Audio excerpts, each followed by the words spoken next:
Oke, bismillahirrahmanirrahim. Assalamualaikum warahmatullahi wabarakatuh. Perkenalkan, nama saya Muhammad Zahran Fawas.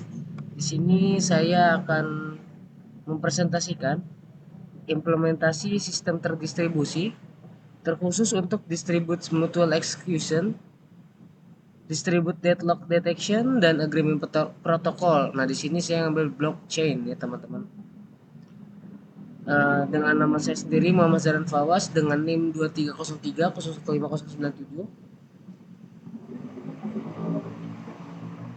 Yang pertama, di sini saya akan menyampaikan bahwa sistem terdistribusi memungkinkan banyak node bekerja sama untuk menyelesaikan suatu tugas. Diperlukan mekanisme agar sistem tetap konsisten, efisien, dan bebas konflik. Jadi, ketika pergerakan pekerjaan yang dikerjakan secara bersama ini tidak mungkin tidak ada konflik ya teman-teman. Pasti ada sesuatu hal yang dimana ketika yang satu membutuhkan sumber daya dan yang lainnya itu membutuhkan sama-sama membutuhkan gitu kan ke salah satu sumber daya yang ada, maka akan terjadi bentrok. Nah, hal itulah yang akan kita atur gitu teman-teman. Makanya di sistem terdistribusi ini kita manajemen bagaimana caranya sistem yang kita buat ini teratur teman-teman, tidak saling bertabrakan kayak gitu. Nah, terkhusus fokus pembahasan kita ada di distribute mutual exclusion, distribute deadlock detection, dan yang terakhir ada agreement protocol yang saya ambil atau blockchain. Ya kurang lebih seperti itu ya. Mungkin penjelasan lebih lanjutnya saya jelasin dulu dari distribute mutual exclusion, yaitu menjamin hanya satu proses yang mengakses sumber daya kritis pada satu waktu. Lalu implementasi yang saya ambil adalah Richard Agrawal algorithm, yang setiap proses itu mengirim request message ke semua node lain. Jadi si Richard Agrawal algorithm ini kayak ngasih request ke setiap node yang ada yang tersambung. Nah, setelah dia menerima semua reply message, proses dapat masuk ke bagian kritis. Jadi kayak misalnya kita ngirim nih surat, lu setuju nggak gue masuk fase kritis gitu kan. Nah, misalnya yang lain menyatakan setuju dan didapat tekan reply message atau balasan gitu dari note-note yang dia kirimkan, maka dia langsung bisa masuk tuh ke bagian kritis gitu kan. Kayak gitu. Nah, penjelasannya seperti apa? Nah, seperti ini. Biasanya implementasi Richard Agrawala itu diterapkan pada IoT Edge Computing by Misra et al. 2021. Nah, di sini Richard Agrawala ini mengatur akses sensor bersama di jaringan tanpa server pusat. Jadi sama rata nih, karena kan tadi nggak ada ya yang namanya itu node pusat atau server pusat. Yang ada hanya beberapa node yang disatukan gitu. Makanya dia mengirim semua reply message ke semua node yang ada. Karena dia nggak butuh apa ya, agreement dari pusat, karena uh, agreementnya itu dari masing-masing node yang ada yang tersambung sama edge computing yang dari kita gitu yang mau menjalankan prosesnya seperti itu. Lalu kelebihannya itu efisien tanpa single point of failure.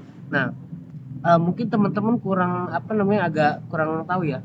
Uh, Single point of failure itu kayak satu komponen gagal yang bisa membuat seluruh sistem berhenti gitu. Bukan deadlock ya. Kalau deadlock kan fase yang mengulang terus gitu kan. Dia ngunci di situ-situ aja gitu kan. Nah, kalau ini tuh kayak satu kesalahan yang bener-bener fatal kayak gitu. Itu adalah salah satu kelebihan dari si implementasi Richard Agrawala ini. Tapi kekurangannya adalah butuh sinkronisasi waktu antar node. Jadi karena dia sistemnya adalah mereply message ke semua node yang ada, jadi dia tuh butuh waktu ya untuk sinkronisasi antar node gitu, karena di setiap ini butuh reply message, butuh reply message sampai semuanya terkumpul baru dia bisa jalan. Itu dia butuh waktu dulu ya, seperti itu. Lalu di fokus materi selanjutnya itu ada distribute deadlock detection, yang dimana deadlock ini adalah kondisi saat proses saling menunggu sumber daya yang dipegang proses lain. Ya misalnya ya, eh, si tadi gitu, node yang tadi itu lagi main tunggu-tungguan. Maksudnya lagi nunggu eh, proses dari masa kritis dari satu node gitu kan. Tapi ketika dia selesai, dia gak memberikan feedback gitu bahwa pekerjaan saya sudah selesai kayak gitu. Makanya di dalam node yang lain membacanya bahwa node yang satu itu masih berproses, masih di fase kritis. Jadi tidak bisa masuk, teman-teman. Nah, itu yang disebut dengan deadlock. Seperti itu kurang lebih. Jadi fase saling tunggu ya. Maksudnya saling tunggu ini karena tidak ada koordinasi dari node yang sudah selesai, node yang lainnya jadi menunggu gitu loh. Nah, itu seperti itu. Nah, contoh implementasi yang saya ambil di sini adalah centralized wait for grab atau WFG. Nah, WFG ini seperti namanya wait for. Jadi dia menunggu gitu. Dia memberikan tenggat tapi bukan tenggat waktu, tapi lebih ke arah tenggat siklus, ya. Nah, di sini setiap node mengirim data ketergantungan ke koordinator pusat. Lalu koordinator mendeteksi siklus dalam graf untuk menemukan deadlock. Jadi ada satu eh, koordinator atau sebutlah satu otak ya atau satu pemikiran yang dia itu fungsinya memang untuk mencari siklus yang dimana siklusnya ini tidak wajar, berulang terus, looping terus, gitu kan, yang memakan proses waktu yang agak lama gitu. Nah, di sini bila sistem itu mendeteksi adanya deadlock, nah si sistem atau si otaknya ini tuh itu memberitahu kepada node yang menunggu gitu bahwa di sini terjadi deadlock seperti itu. Nah, kita contohin aja langsung di sini implementasi dari WFG atau wait for grab itu contohnya itu diterapkan pada Cloud Resource Management System. Cloud Resource Management System dari pada penelitiannya Sharma and Singh pada tahun 2022. Di sini dia mendeteksi konflik alokasi CPU atau memori antar virtual machine, gitu. Jadi si CPU nih otaknya, lalu sama memorinya juga di antar virtual machine ini. Misal satu virtual machine satu itu dia sedang membutuhkan sumber daya dari virtual machine 2 gitu kan. Nah, di virtual machine 2 ternyata datanya dibutuhkan juga oleh virtual machine 3. Karena virtual machine satu mengirimkan bahwa si virtual machine satu itu lagi berproses, lagi mengambil sumber daya kritis ke virtual machine 2. Lalu setelah dia selesai bekerja dan menyelesaikan pekerjaan itu, menyelesaikan fase kritis itu tapi tidak memberitahukan ke apa namanya ke virtual machine ketiga, maka si virtual machine 3 ini itu menunggu gitu loh. Dan dia terus menunggu sampai si sistemnya ini membaca, oh ada siklus deadlock gitu. Makanya harus dihentikan kayak gitu atau diberitahukan secara otomatis ke si virtual machine 3, kurang lebih seperti itu. Nah, dia otomatis membatalkan proses yang menyebabkan deadlock tadi. Nah, dia batalin tuh, dia apa namanya dihentiin kalau memang dia belum selesai. Tapi kalau sudah selesai biasanya diberitahukan langsung masuk gitu ya. Nah, tantangan dari sini tuh adalah resiko bottleneck. Nah, mungkin teman-teman agak bingung ya, apa tuh bottleneck gitu di koordinator pusat. Nah, bottleneck ini kondisi yang dimana satu komponen memperlambat keseluruhan sistem. Jadi kan botol itu kan begini ya teman-teman ya, lubangnya sekecil ini, tapi botolnya kan segede gini kan. Yang dari mungkin kalau teman-teman pernah eh, bereksperimen ya teman-teman, si bottleneck ini kan kenapa disebut bottleneck? Dia ketika dia di besar lingkaran yang besar ini ya, jangkauan luas ini, ketika dia uh, keluar pasti kan lancar karena luas dari ruang geraknya itu banyak, lebar, besar gitu ya. Nah, ketika dia menuju tutup botol, ujung leher botol ya, bottleneck leher botol itu menyempit yang dimana butuh apa ya? Butuh tekanan yang lebih gitu loh. Contohnya kayak di gerbang tol aja. Kalau mungkin teman-teman lihat pas di gerbang tol pun ada dari yang tadinya 4 jalur, tapi gerbang tolnya cuma hanya 2 jalur atau satu jalur, satu satu gerbang tol. Nah itu pasti dari 4 jalur itu pasti akan mengantri saling ganti-gantian masuknya. Nah kurang lebih seperti itu teman-teman. Itu yang dimaksud dari bottleneck.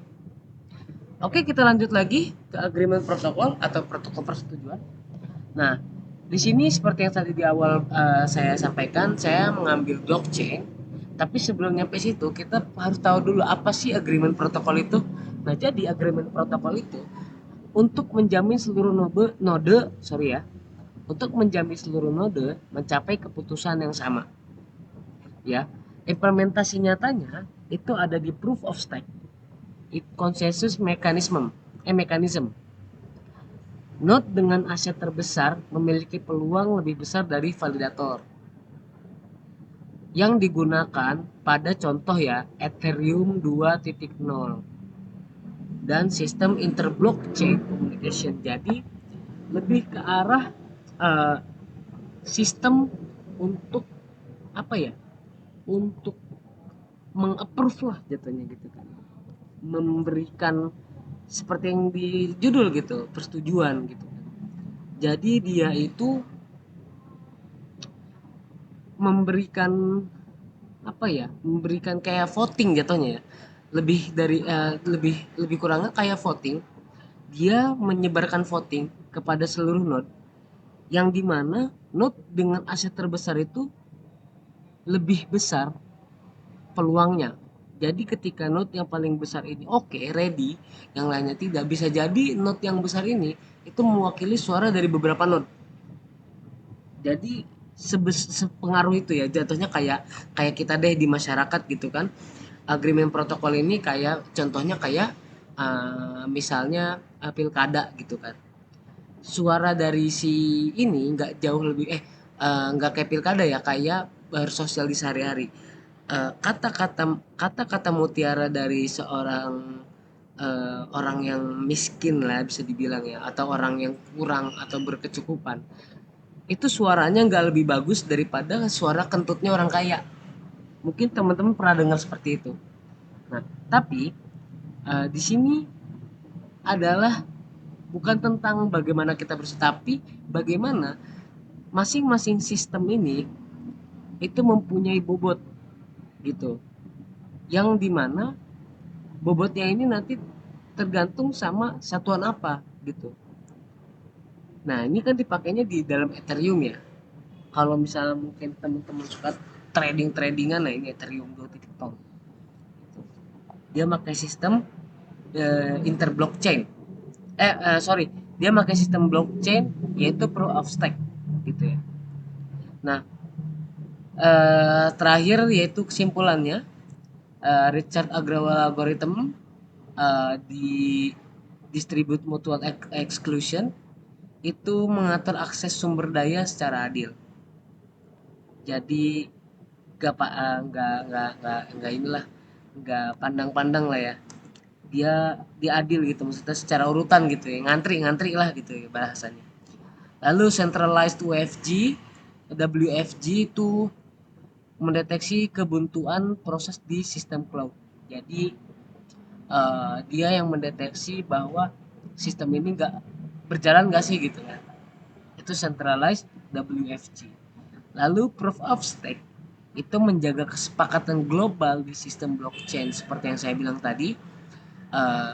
Dia seperti voting, dia mengambil suara dari semua node yang ada di satu sistem gitu kan, yang dimana setiap peraturan seperti tadi, node yang paling besar itu memiliki suara lebih besar seperti itu.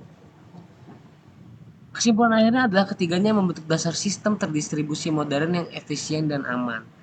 Jadi sistem pun ya selain manusia ya, dalam hal bersosial lah gitu kan, bertukar-tukar informasi.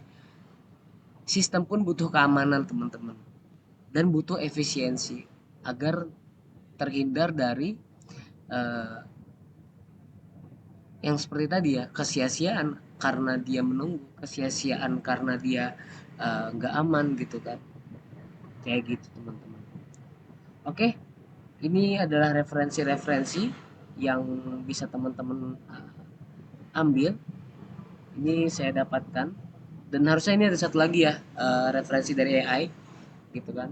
Jadi ini saya juga mencari dari AI karena nggak mungkin saya baca satu-satu karena waktunya nggak cukup ya. Dan ini rata-rata berliteratur Inggris ya. Teman-teman bisa konversi aja ke bahasa Indonesia, silakan teman-teman. Kalau ada yang mau butuh linknya silakan sampaikan ke saya. Oke, cukup sekian presentasi yang saya sampaikan. Kurang lebihnya mohon maaf. Billahi fisabilillah. Fastabiqul khairat. Wassalamualaikum warahmatullahi wabarakatuh. Kipas angin kesedot sampah.